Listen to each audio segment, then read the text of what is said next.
It can be interesting to walk through a salvage yard like this one and take a look at all the different pieces of cars and other machinery.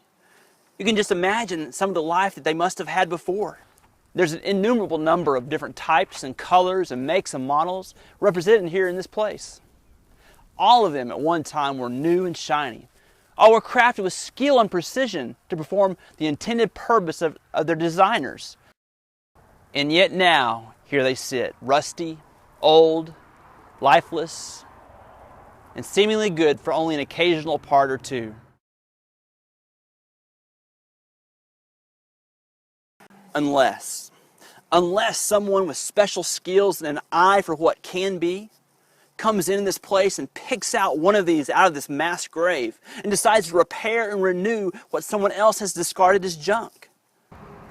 In his hands, a process begins. We call it restoration. Through careful planning, preparation, and many, many long hours, a glimpse of what it once was begins to emerge. After even more work and special care, its once abandoned purpose can once again be fulfilled.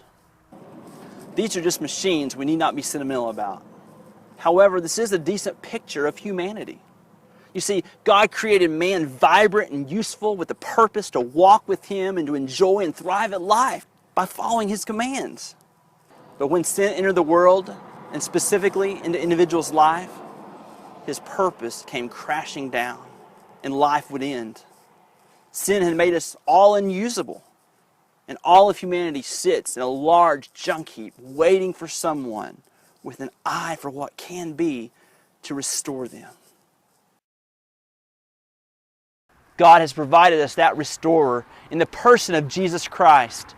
If we'd allow Him to choose us, and He wants to choose all of us, then He can take us out of this junkyard of life and create and begin to work on us to build us into something new with restored purpose and something beautiful for Him to use.